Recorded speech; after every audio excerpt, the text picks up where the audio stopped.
어부사시사 윤선도는 출제가 잘 되는 작품입니다.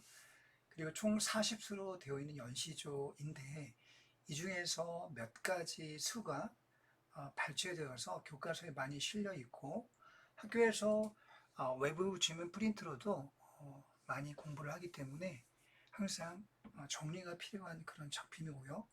모의고사나 수능에서 출제 경향이 높기 때문에 반드시 고등학교 국어 공부할 때 정리가 필요한 중요한 작품이라고 여러분들이 기억을 꼭 해두시기 바랍니다. 자, 바로 설명 시작합니다. 자, 제목 속에 어부사시사부터 보겠습니다. 윤선들은 조선시대 후기에 신하였다가 은퇴한 후에 은거하면서 가사와 시조를 많이 지었습니다. 자, 여기 어부라는 말이 이제 우리 흔히 보통 어부, 고기 잡는 것을 직업으로 삼는, 자, 직업으로 삼는 어부와 단어가 표기가 똑같기 때문에 혼동을 하는데요. 직업적 어부를 가리키는 게 아닙니다. 그럼 직업적 어부는 자, 이렇게 아비부자를 씁니다. 남편 부자의 어부는 이 남편 부자의 직업 어부를 쓰고요. 여기 이 시조의 어부의 부는 이 아비부자, 아니 남편 부자가 아니라 아비부자를 씁니다. 자, 이 어부는 직업 어부가 아니라 낚시꾼 어부를 가리킵니다. 낚시 못하네요. 자, 그래서 화자가 윤선도와 이제 꽤 부자였던 사람이죠. 관리를 지내다가 은퇴해서 시골에 전답이 많은 그런 소위 금수저입니다. 자, 그런 사람이 뭐 은퇴해서 직업적 어부를 할 일이 있겠습니까? 낚시꾼 어부로 은퇴 이후의 삶을 즐기면서 이 시조를 지었다는 거죠. 여러분 그런 점에서 왼쪽 감상 길잡이 밑에 이제 잠깐 먼저 볼게요. 제목에 나오는 어부. 자, 이 부자가 직업 어부를 가리키고, 자, 이 어부는 취미 낚시꾼을 가리킨다. 자, 그걸 기억해 두면서 화자 윤선도는 직업적 어부가 아니라 취미 낚시꾼으로서 삶을 즐기는 은자. 자, 속세를 떠나서 자연 속에 은퇴해서 이제 은자라서 숨어 사는 속세를 등지고 은퇴한 후에 자, 속세를 등지고 사는 그런 사람으로서 삶을 살아가죠. 그래서 자연 속에서 현실 정치에 혼탁하면서 벗어나서 자연 속의 풍류를 즐기며 유유자적이라고 하는 것은 한가롭게 노닥거리는 걸 가리킵니다. 가어옹. 자, 이때 어옹은 낚시하는 늙은이라는 뜻이고 어옹이 이 옹자가 늙은이 옹자입니다. 그 앞에 가는 임시 가짜 할 때. 자, 진짜 낚시 어부가 아니라 직업적 어부가 아니라 임시로 낚시하는 자, 그런 취미 낚시꾼 할아버지 가어옹입니다. 혹여 이제 단어가 좀 어렵게 느껴지기 때문에 선지에 나오거든 기억을 해 주시기 바랍니다. 자, 형식은 기본적으로 시조인데요. 자, 시조이면서 또 연장체, 자, 장이 구분되어 연달아 있는 자, 1장, 2장 혹은 1수, 2수, 3수, 4수 이걸 연장체라고 합니다. 그 연시조, 시조가 평시조 형식이 연달아 있는 것을 연시조라고 하죠. 자, 그런 형태로 되어 있습니다. 자, 여문과 후렴구 부분은 이 어부사실사만 갖고 있는 시조의 특별한 특징이기 때문에 이따가 본문을 살핀 다음에 정리하기로 하고요. 자, 감상교재를 그 다음 달하고 보시면 작가 윤선도가 65세 때 자기 고향인 전남, 보길도, 이런 보길도는 해남, 지금 우리 해남 땅끝마을, 전라남도 해남의 땅끝마을이 있는데 그 땅끝마을에서 배를 타고 가면 아주 아름다운 섬이 있습니다. 지금도 그 윤선도의 그 정자와 그 다음에 그가 살던 집이 유적으로 남아있고요. 진짜 아름다운 섬입니다. 거기에 은거하면서 이 작품을 지었고, 계절, 사시니까 네 계절, 봄, 여름, 가을, 겨울, 그 계절마다 그 어촌 마을의 풍경이 바뀌겠죠. 풍경이 바뀌는 그 아름다운 경치와 낚시를 하면서 지냈던 그 어부 생활의 흥취, 즐거움과 기쁨을 담아서 한 계절당 10수씩, 그러니까 추나 추동, 봄, 여름, 가을, 겨울, 자 4계절 곱하기 10이니까 총 40수가 되겠네요. 자, 이런 기본적인 구성을 갖고 있다는 걸 여러분들이 기억하고 바로 본문에 들어가 보겠습니다. 오늘 다룰 내용은 이제 보통 어부사시사에서 각각 추나추동의 40수 중에 대표하는 게 보통 여기 제목 보세요. 춘사, 하이, 추일, 동사가 보통은 대표적인 수로서 교과서나 문학 작품에 많이 실려 있습니다. 그런데 특별히 각각 춘사, 하이, 추일, 동사 뒤에 이렇게 춘십과 하이와 추이와 동파를 덧붙여서 총 8개를 분석을 해 보겠습니다. 자, 이제 바로 춘사부터 본문에 들어갑니다. 자, 우는 것이 뻐꾸기가, 푸른 것이 버들숫가. 자, 사사초 사음보의 시조의 음수유가, 자, 사사초 글자 수가 3, 4도형이 되죠. 자, 사음보의 자, 정형적인 운율 바로 확인해 볼 수 있네요. 자, 우는 것이 뻐국새인가. 자, 이게 청각적 이미지가 나오고요. 뻐꾸기의 소리는 귀를 통해 저 멀리에서 내 귀까지 전해져 오기 때문에 동적인 이미지가 되겠죠. 자, 푸른 것은 버들숲인가. 자, 봄이 되어서 버들숲에 이제 녹음이 이제 조금씩 짙어지기 시작하죠. 버들나무 숲인가. 자, 푸른 것이니까 당연히 시각적 이미지가 되겠고, 저 멀리 보이는 봄 풍경 속의 버들나무 숲은 정적인 이미지가 되겠죠. 자, 아무튼 시각과 청각이 동시에 표현되고 있고 복합 감각적 이미지라고 하죠. 자, 앞뒤가 글자 수가 딱 떨어지죠. 운한 것이, 푸른 것이 앞뒤가 이렇게 떨어지기 때문에, 자, 그죠? 뻐꾸기는 버들숲에 떨어지고 있어 앞뒤가 정확하게 대칭을 이루고 있습니다. 우리가 이거를 대꾸법이라고 하죠. 자, 그리고 마지막 인갈 서리법이 사용되고 있으면서 서리법이 사용되면 자동으로 영탄적 어조가 성립하죠. 자, 시조 형식이 초장, 중장, 종장으로 이렇게 구성이 되어 있는 거 우리는 익히 다 알고 있죠. 자, 그런데 이 어부사시사는 독특하게도 이 초중, 종장 사이에, 초장과 중장 이 사이에 여기에 후렴구 반복되는데요. 혹은 여음구라고 하기도 합니다. 후렴구와 여음구가 자, 이렇게 초중장 사이에 하나 껴 있고요. 그리고 중장과 종장 사이에 또 이렇게 지국정, 어사가 또 이렇게 껴 있습니다. 자, 일반적인 시조, 평시조 형식에서는 볼 수 없는 것인데요. 자, 이렇게 특별히 이 시조 속에 들어가 있습니다. 작자 윤선도가 특별히 집어 넣은 거죠. 왜냐하면 시조가 이제 3장 형식으로 되어 있는데 중간에 두 구절에 후렴구와 여음구를 집어넣으면서 새로운 변화를 시도해 본 겁니다. 자, 초중종 사이에 이렇게 후렴구는 이어라 짧게 들어가는데요. 자, 이어라는 노를 저어라 이런 뜻이 되겠습니다. 자, 노를 저어 바다로 가네요. 자, 여음구, 후렴구. 자, 이거는 출항부터 귀항까지의 과정을 보여줍니다. 그리고 작품의 내용을 앞뒤를 유기적으로 연결해 준다. 자, 이 유기적 연결이 어떤 뜻인지 여러분들이 좀 이해를 할 필요가 있는데요. 자, 선생님 뒷페이지가 조금 내용을 살펴보겠습니다. 이런 두 페이지, 2페이지를 좀 살펴보세요. 넘어가 봅니다. 3페이지가 되겠습니다. 3페이지 선생님이 3페이지에 이 어부사시사의 여음구를 정리해 놨습니다. 자, 초장과 중장 사이에 있는 그 후렴구는요. 자, 1수부터 10수까지가 내용이 똑같지가 않고요. 각 계절별로 1수부터 10수까지 있지 않습니까? 그런데 1수에는 배를 띄워라. 자, 2수는 닻을 올려라. 3수는 돛을 달아라.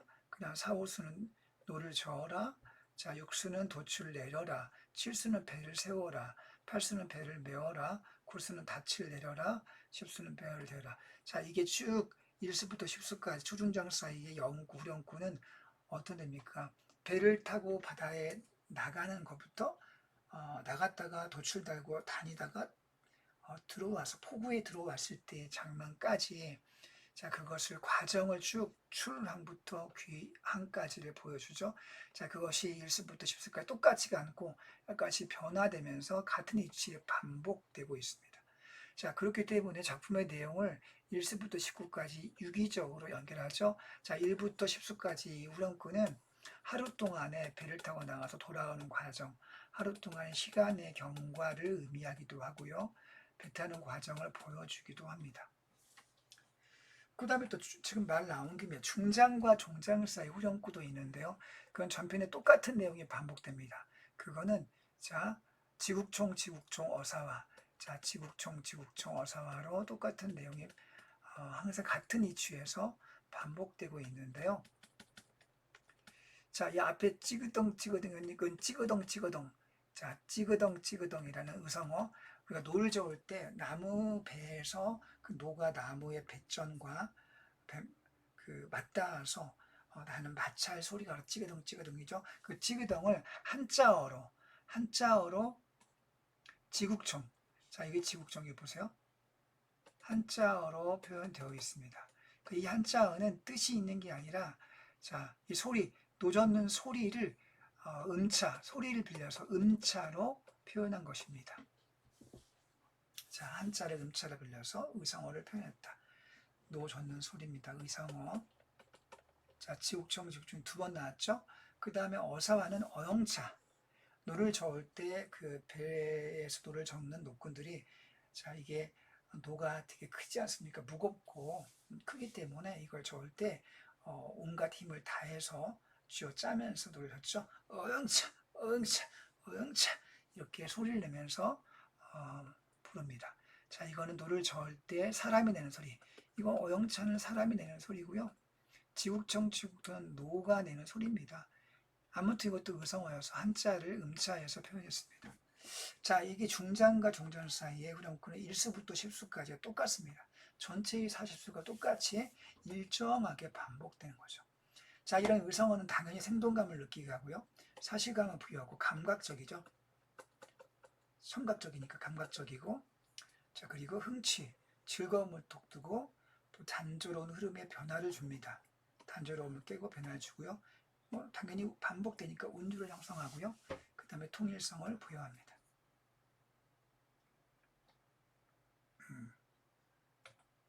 자, 이렇게 초중장 사이 후렴구, 여음구, 그리고 중장과 종장 사이 후렴구, 여음구를 한번 내용을 살펴봤습니다. 이 어부사시사에만 특징이 드러나는 것이기 때문에 일반적인 평시조와 다른 점이어서 문제에 많이 나오는 거죠. 자, 그 기능을 마지막에 여러분들이 꼭 잘 이해하고 기억해 두시기 바랍니다. 다시 첫 번째 페이지 본문으로 되돌아가 봅니다.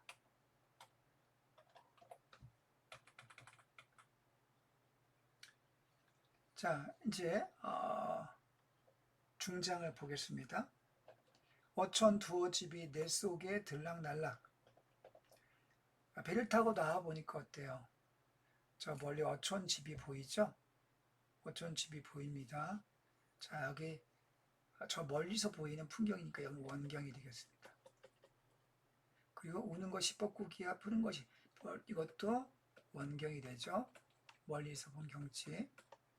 좀 아웃에서 멀리서 본 거예요.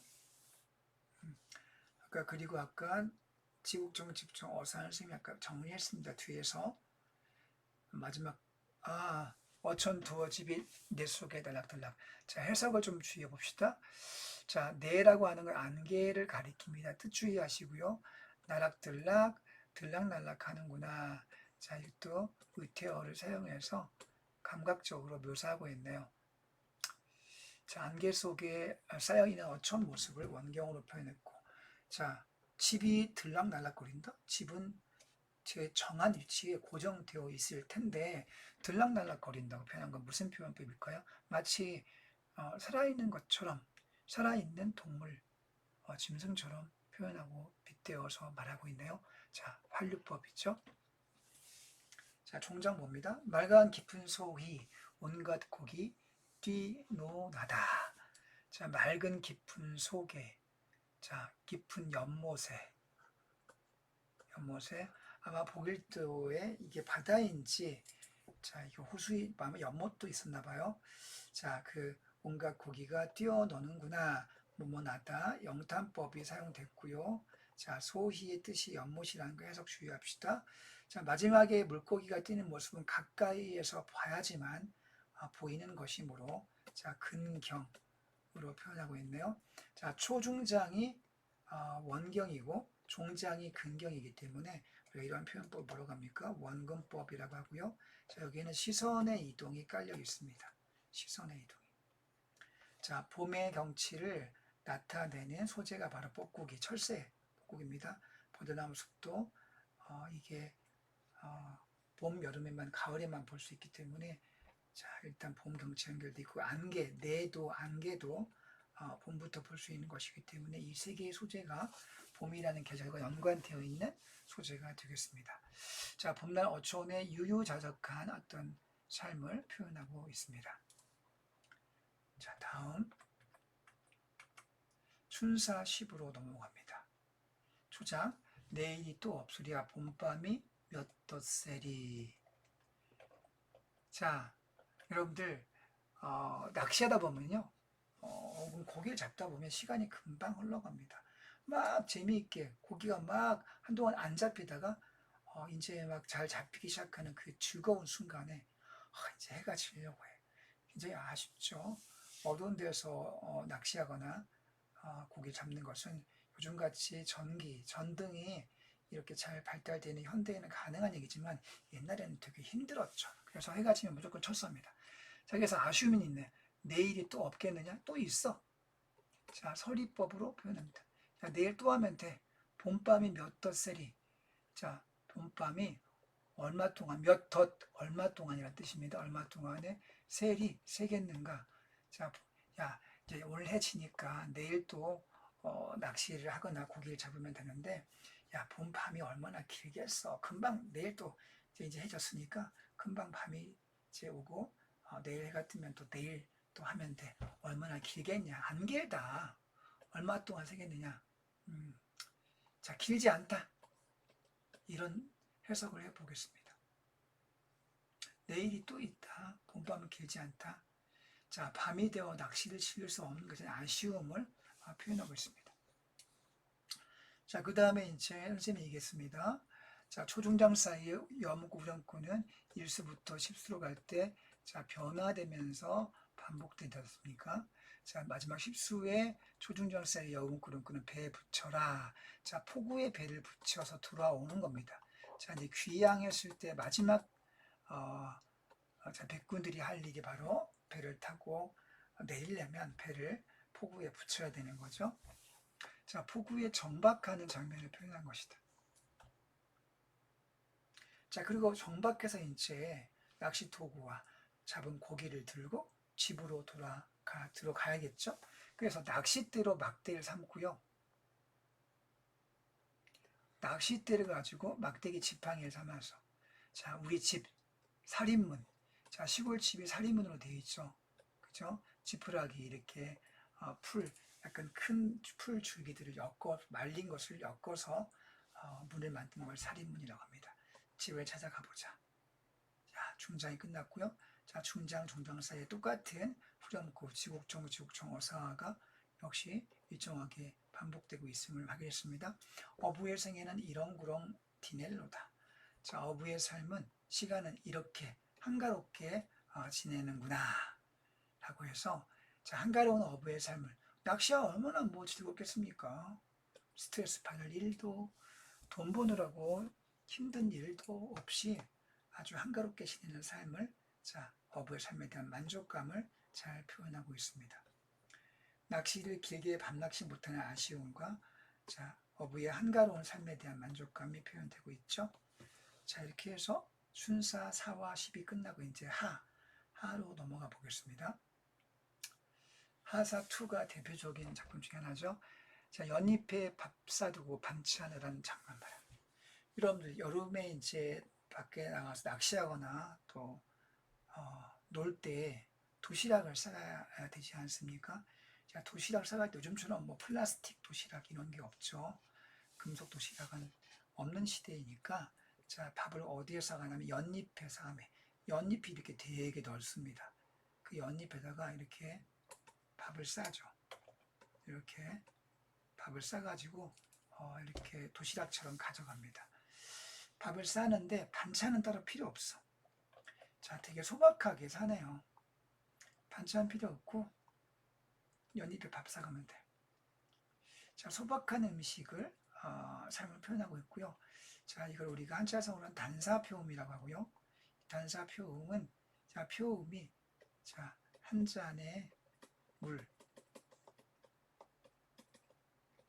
그다음 단자의 밥사자, 한 그릇의 밥. 그러니까 반찬 따로 없이 그냥 밥 한 그릇에 물 한 컵입니다.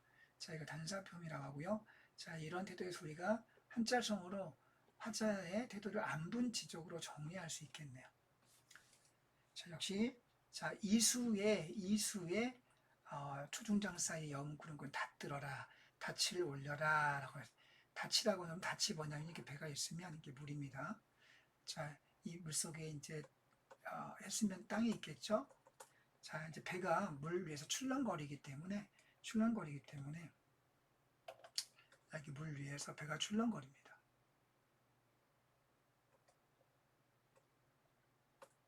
자, 출렁거립니다. 이렇게 출렁거리기 때문에요. 자, 이거를 이제 정박을 시킬 때는 여기 배에서 닻이 이렇게 뾰족한 닻이 있습니다. 이 닻이 무겁거든요. 이 닻이 이 땅 속에 뻘 속에 딱 묻혀서 배를 크게 움직이지 않게 고정해둔 역할. 자, 배를 정박할 때 고정시키는 게 닻입니다.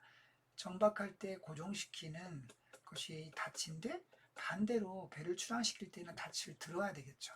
자, 닻을 들어라. 자, 출항 준비해라. 이런 의미가 되겠습니다. 자, 의미가 없는 것은 아닙니다. 다 들어라. 청양잎은 써있노라. 녹사이 가져오라. 여름에 여러분들 햇빛이 뜨겁고 따갑기 때문에 강렬하기 때문에 자, 모자가 필요하죠. 우리도 여름에 보면 큰 체양에 있는 이런 큰 모자를 쓰지 않습니까? 자, 이런 모자를 쓰는데 옛날에는 삿갓, 자, 삿갓을 썼죠. 자, 푸른 대나무 껍질로 만든 삿갓을 씁니다. 똑같네요. 녹사이 가져오냐. 여름에는 소나기도 많이 내리고 비도 자주 내리기 때문에 자, 비상용으로 비옷이 필요합니다. 녹사이는 비옷인데요. 한자를 그대로 풀면 녹사, 지피나 풀로에 엮은, 지푸라기나 큰 풀로에 엮은 비옷을 녹사의라고 합니다. 한자가 사용되긴 했습니다. 앞뒤 문장이 글자 수가 비슷하게 이렇게 되고 있죠. 이거 뭐라고 합니까? 대구법이라고 합니다. 대구. 자, 그 다음 지옥종직주 넘어가고요. 자, 종장에 무심한 백구난 내 존난가 제 존난가.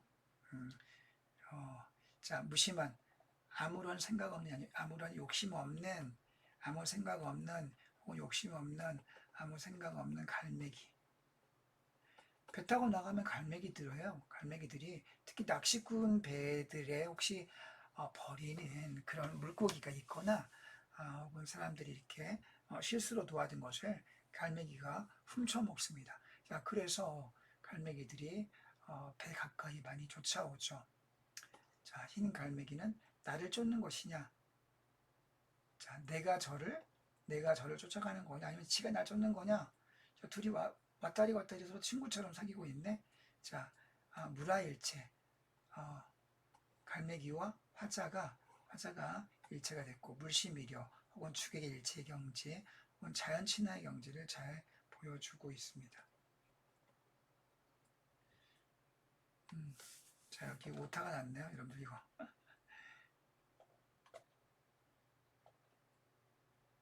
지우겠습니다. 자, 하사투의 주제를 제목을 정리해보면 제목을 좀 바꿔볼게요. 자, 여름에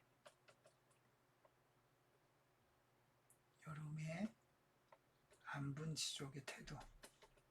촉박한 음식을 먹으면서 그 안에서 물화일체를 느낍니다. 안분지족과 물화일체 이 두 개가 이 하사2의 주제가 되겠습니다. 역시 여름이라는 계절과 연결된 소재이 뭡니까? 연잎은 여름에만 나죠. 녹사에도 피옷도 여름 필요하죠. 자, 이제 하사 3으로 넘어가 봅니다.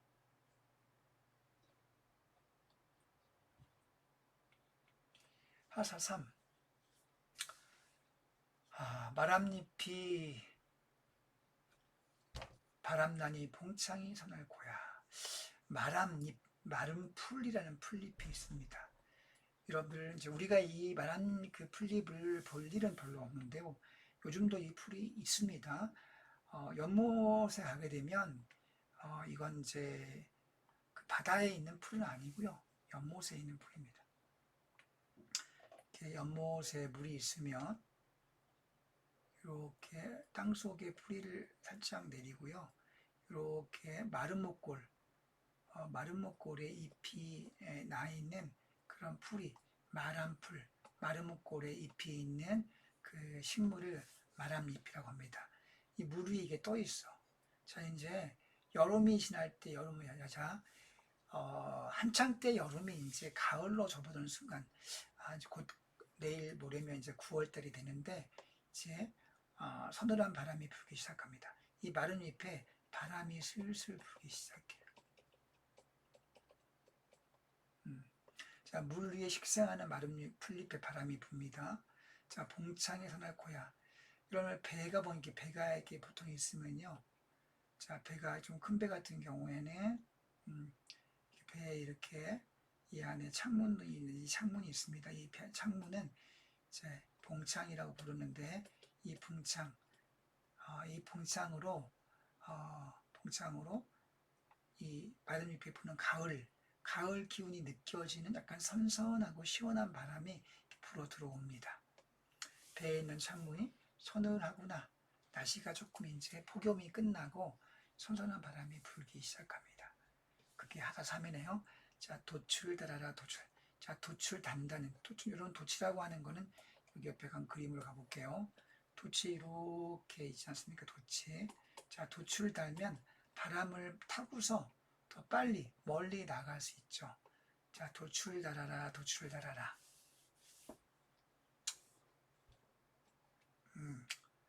자, 여름바람 정할소냐 가는 대로 배 시겨라. 자, 중장부 보니까 여름바람이 여름의 바람은 동풍이 불다가도 남풍이 불다가도 서풍이 불다가도요. 여름바람은 그냥 정해진 곳이 없습니다. 그냥 고기압에서 저기압으로 막 불어댑니다. 아니죠. 저기압에서 고기압으로 가죠. 자, 저에서 고로 막 불어대기 때문에 수시로 바람 방향이 바뀝니다. 여름의 바람이 일정하게 정할소냐 일정하게 불겠느냐 바람이 막 방향이 바뀐다는 거예요. 그래서 돛을 단 다음에 바람을 따라서 그냥 가는 대로 맡겨라. 뭐 억지로 어딜 가려고 애쓸 필요 없어. 그냥 타고 있으면 돼. 배를 시켜라. 자, 배를 맡겨두어라. 이런 뜻입니다. 여름바람은 제멋대로 부니까요. 자, 하사3의 종장 부분을 넘어가 봅니다. 다음 페이지로 가서 자, 북포 남강이 어디 안이 좋을래냐. 자, 여름에 부는 바람에 돛을 펼쳐놓고 그냥 바람 부는 대로 가만히 두어. 그럼 북쪽으로 가든 때로는 남쪽으로 막 가고 싶은 대로 바람 부는 대로 가겠죠. 자, 북쪽의 폭우와 남쪽의 강이 어디를 가든 어디가 아니 좋아하려니 좋겠는가. 다 좋다. 다 풍경이 좋아.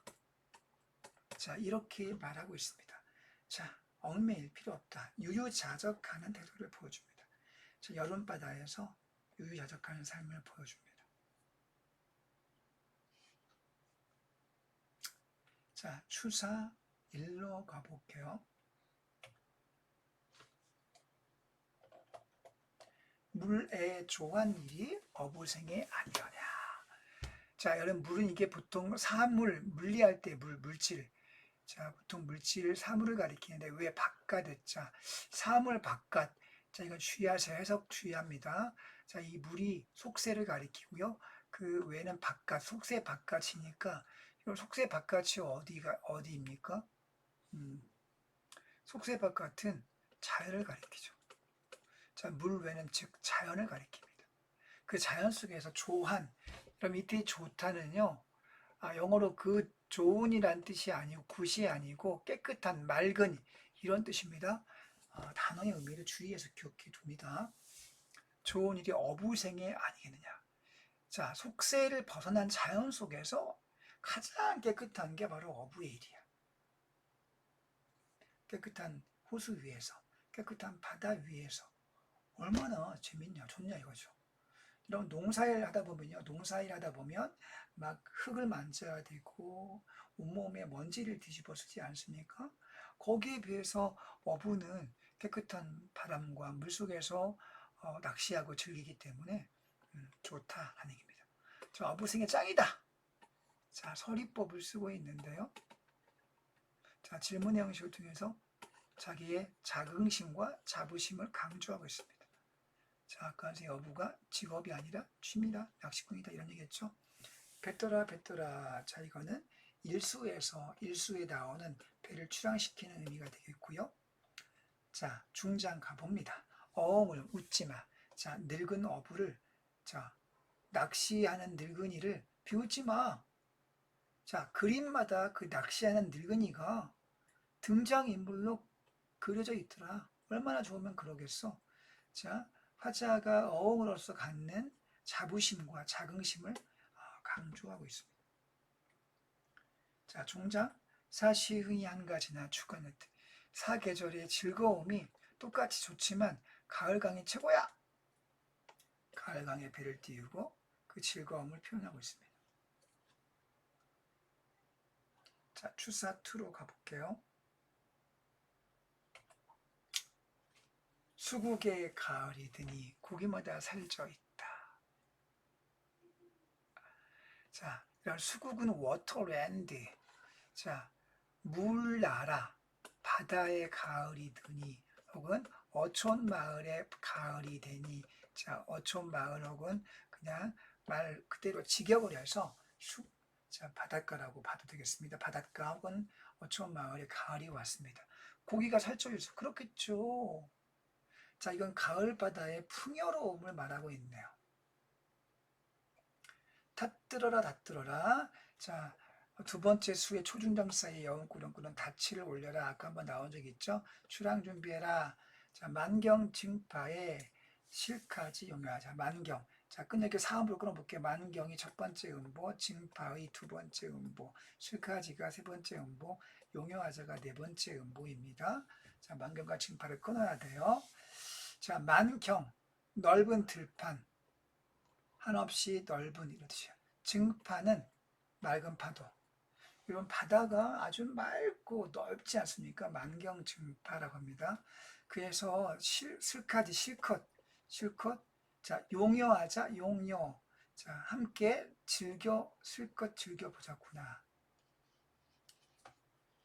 자, 가을에 고기들이 살쪄 있고 낚시하면서 얼마나 그 통통한 고기들이 낚시 바늘에 붙잡혀 올라올 때 얼마나 즐겁겠습니까? 실컷 용여하자. 자, 그러면서 이렇게 즐겁고 기분이 좋고, 그런데 저 멀리 인간 세계는 여기서 휴먼이 아닙니다. 주의하세요. 휴먼이 아니고 월드. 속세를 가리킵니다. 속세를 돌아보니 멀수록 더욱 좋구나. 자, 화자는 속세와의 거리감을 유지하길 바라네요. 자, 이때 인간 속세와 같은 뜻을 지니는 거 홍진이라는 한자가 있고요. 붉은 먼지라는 뜻입니다. 붉은 홍자에 먼지 진자를 써서. 자, 여기서 인간과 자, 소장이 나오는 물외, 앞에 나왔던 물외는 의미상 대조관계가 되겠습니다. 자, 가을바다에서 풍요로움과 흥취를 즐기고요. 속세와의 거리감을 추구하고 있습니다. 자, 추사가 끝나고요. 자, 벌써 마지막 두 수 남았네요. 이건 조금만 힘냅시다. 자, 동사포, 간밤, 지난 밤에 눈이 펑펑 왔습니다. 눈이 갰어. 그러더니만 아침에 눈 떠 보니까 사방에 눈이 엄청 와서 온갖 겨울의 시커먼 어떤 이 풍경들이 다 흰 눈 속에 덮여 있겠죠. 경치가 정말 달라져 보이지 않습니까? 와, 달랐구나. 영탄법을 쓰고 있네요. 자, 이 겨울에도요, 배 타고 나갑니다. 바다가 얼지는 않지 않습니까? 자, 이어라. 자, 아까 뜻이 뭐였죠? 여러분 기억납니까? 노를 저어라. 자, 후렴구 뜻을 여러분 좀 암기해 둬야 되겠어요. 몇 개 나온 거. 이어라가 제일 헷갈립니다. 나머지는 뭐 닷들어라, 닻을 오려라, 뭐 도출 들어라, 배를 메어라, 배를 띄워라. 이건 되게 쉽지 않습니까? 이어라만 뜻을 암기해 두면 되겠습니다.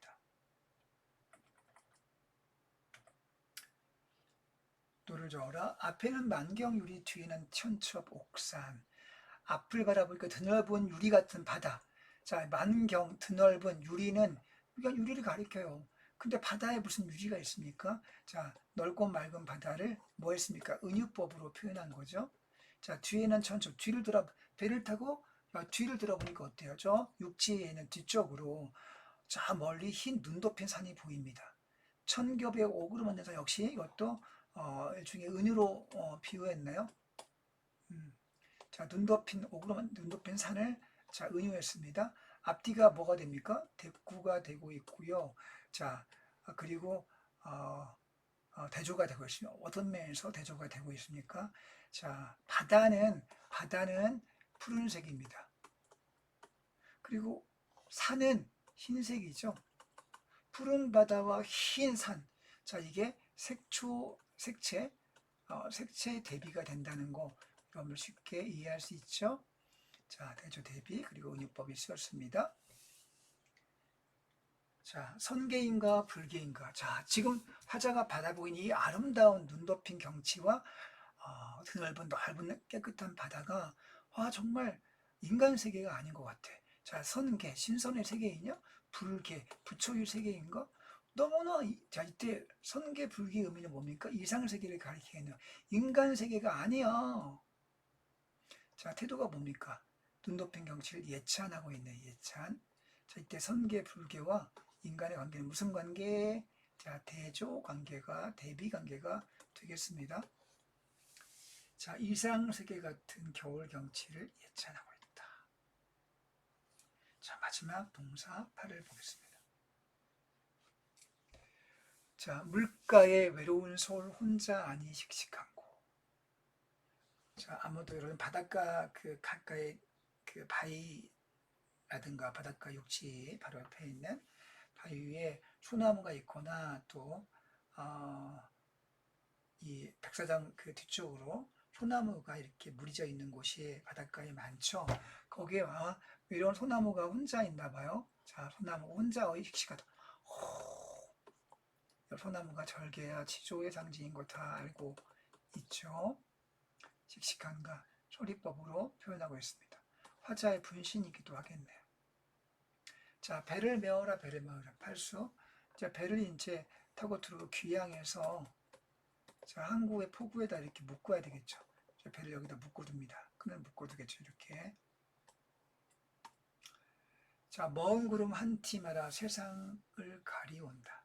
자, 머음은 여러분 뜻 주의합시다. 별표에 두고 머을다, 험하다, 험한 구름, 원망치 마라. 자, 여러분 보통 구름은 간신배를 의미하는 경우가 많죠. 근데 주의할 점 여기서 구름은 간신배가 아니고요. 간신배가 아니라 여기서는 세상을 세상이 마이너스죠. 이 마이너스의 속세를 화자가 있는 이 자연, 이 파랑성과 세상이 대비가 됩니다. 파랑성이 파도 소리인데 자연을 가리키니까 이 자연을 가리키는 파랑성과 세상은 의미상 대비 관계가 되겠습니다. 그 세상으로부터 파랑성을 뭐가 막아줍니까? 구름이 막아줘요. 구름이 중요합니다. 구름 여기서 어떤 의미가 있습니까? 속세를 가려줍니다. 단절, 구름이 오면 밑에 펴볼게요. 단절의 기능을 해요. 긍정적 의미가 있습니다. 자, 그리고 구름이 세상을 가려줍니다. 그리고 이 세상과 또 뭣도 소나무도 대조관계예요. 자, 저 멀리 있는 속세,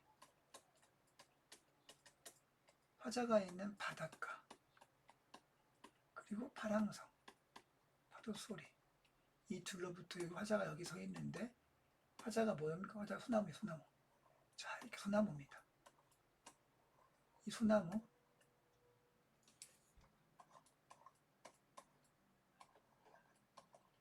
소나무인 화자와 이 속세를 뭐가 중간에 가려줍니까? 중간에 구름이 이렇게, 구름, 이 두 개를 구름들이 가려줘. 이 구름이 딱 가려줍니다. 자, 구름이 그래서 단절의 기능을 하고 있음을 알 수 있네. 그림을 잘 이해해 두세요. 속세와 이 바닷가, 소나무, 화자 소나무와 속세, 세상을, 속세, 세상. 여기 제시문 가면 종장의 진헌이라고 나와요. 진헌은 이제 먼지와 시끄러움입니다. 먼지와 소음, 먼지 진짜의 시끄러울 원자거든요. 자, 시끄러움과 먼지 속세와 진원으로부터 이 구름이 화자와 바다 자연을 단절시켜준다 라는 겁니다. 다시 종장 가서 확인해 볼게요. 파랑성을 염치, 파도 소리를 싫어할 염자, 염티, 이 티가 구개어마 뒤면 치로 바뀌죠. 싫어하지 마. 야, 구름이 세상을 다 가려줘. 구름과 파랑성. 구름과 파랑성이 자연 그 자체를 가리키기도 하지만 동시에 그 속세로부터 자연을 보호해주는 단절에 기능한다. 이것도 기억해 두시기 바랍니다. 자, 이렇게 해서 이제 총 8수를 40수 중 8수를 정리해 봤습니다. 자, 핵심 영역감 확인해 볼게요. 평의 연시조이다. 풍류와 그다음 전원적이고 강호 한정 단어 발표해 줍시다. 강호 자연 속에서 한정 한가로운 정서를 느낀다. 혹은 강호가도 라고 하기도 합니다. 강호가도 단어 기억해 둡시다. 화자는 어부가옹이다. 자, 속세를 탈출하고 싶어 하죠. 탈속이다. 자연과 속세를 탈속해서 자연과 합의를 추구한다. 자, 특징 1번 봅시다. 자, 여문구와 후렴구가 있는, 이건 고려과요와 비슷해요. 고려과요처럼 별표 넣겠습니다. 자, 여문구, 후렴구가 일정 부분 변화되면서 또 일정하게 반복도 되죠. 유계적인 구성이 보입니다. 자, 3번의 별표. 여문구와 후렴구를 빼봅시다. 그러면 3장 6구의 형태를 보이는데요. 이 3장 6구 형태를 보이면서 전형적인 평시조 형식을 보여줍니다. 꼭 기억해 둡시다. 자, 대꾸, 반복, 원근, 의성어의 사용 등 다양한 수사법과 표현법을 사용합니다. 감각적 이미지, 시각이나 청각 같은 감각적 이미지가 사용되면서 풍경을 묘사하고 있죠. 또 우리말의 아름다움도 물론 한자어가 쓰이긴 썼습니다만은 옛날 조선시대의 시조치고는 우리말도 꽤 많이 쓰인 편이라는 거 여러분들을 이해해 두셔야 돼요. 당연히 계절과 시간의 흐름이 있고요. 선명한 색채 이미지가 사용이 되고 있습니다. 자, 마지막 3페이지 정리 부분도 볼게요. 자, 그리고 이 어부사실사 형식적 특징을 하나 더 정리를 해보겠습니다. 자, 이게 평시조의 형식을 띠고 있긴 합니다. 그리고 평시조 연달아 있는 연시조, 또 연장제 형식 연시조 패턴을 보여주고 있는데요. 자, 당연히 공통점은 3장 6구이긴 하죠. 그런데 다른 점도 있습니다. 일반적인 시조, 즉 평시조 형식과 다른 점이 뭐냐, 그 두 가지가 있다는 걸 발표해 놓으시고, 자, 보기에 일반적인 평시조 형식이 제시가 되고 있는데 3, 4, 4, 4조의 사음보, 3장 6구, 그리고 오타, 중장이 아니고 종장, 종장 처등보는 삼음절로 고정이 되어 있습니다. 그런데 이 어부사시사에는요, 아까 얘기했죠, 평시적에는 없는 여문구 우령구가 삽입되어서 3장 6구 형식을 깨고 있다는 점. 자, 두 번째, 종장 처등보의 글자 수 삼음절을 엄격히 지키지 않고 불규칙하게 종장 음수율을 깼다. 종장 음수율 보통 3, 5, 4, 3이거든요. 글자 수가 나중에 종장에. 여기서 3, 5, 뒤에 5, 4, 3은 글자 수가 플러스 마이너스 1이 가능한데요.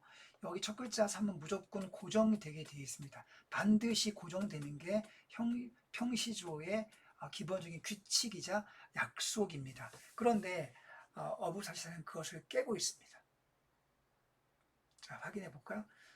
마지막 종장 서등보 세 글자가 반드시 고정되는 게 특징인데 3이 이것이 깨졌대요. 불규칙합니다. 엄격히 지키지 않습니다. 자, 확인해 볼게요.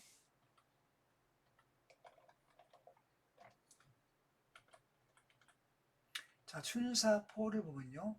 여기 마지막 말간 여기는 세 글자가 이어지고 있긴 합니다. 3, 4로 이어집니다. 자, 3 글자 수 세볼게요. 3, 4, 4, 3. 3, 5, 4, 3은 아니죠? 자, 그 다음에 춘사 10에서 어부 생기는 자 2, 3, 4, 4 일반적인 형식이 3, 5, 4, 3인데 3, 5, 4, 3에 비해 볼 때 첫 번째 글자의 음보, 첫음보의 세음절이 여기 분명히 깨지고 있습니다. 이 부분에서요. 분명히 3이 깨지고 2가 됐지 않습니까? 어부생에는. 자, 하사2 가볼게요. 무심한 백군한. 여기 3은 지켜지고 있네요. 하사3에서 다음 페이지. 북포남강이 어디 아니 좋을서냐. 여기 북포남강을 끊어야 되니까 하는 부 끊깁니다. 앞에 북포가 두 글자, 3이 아니라 두 글자가 됐네요. 3이 아니고 두 글자로 글자 수가 막 줄었습니다. 삼음절 고정의 규칙을 깨고 있네요. 삼음절 고정 안 됐습니다. 두 음절 북포로. 그 다음 수 사시흥이한가. 여기는 네 글자가 됐습니다. 사시 4, 3, 4. 자, 세 글자 고정인데 네 글자로, 세 글자 아닌 네 글자로 사시흥이 한 가지나. 자, 이렇게 또 글자 수가 이어지고 있죠. 글자 수 깨졌네요. 그 다음에 인간은 여기 세 글자는 유지가 되고 있습니다. 동사포. 선계인가 불계인가. 선계인가 불계인가. 여기 뭐 세 글자 유지가 있다 볼 수 있겠네요. 마지막 동사팔, 파랑성을 자, 네 글자로 되었습니다. 자, 이렇게 세 글자, 처등보 세 글자, 정장 처등보 세 글자의 고정이 깨진 부분이 꽤 많다는 사실을 알 수 있습니다. 이거는 좀 파격적인 내용인데요. 왜 이렇게 되냐면 연시조로서 이어지기 때문에 그 다음 수 1부터 10수까지 연결되는 연결고리, 그 연결성과 유기성을 염두에 두다 보니까 3음절 고정을 자, 깨고 있다는 점, 그렇게 이해를 해 두시면 되겠습니다.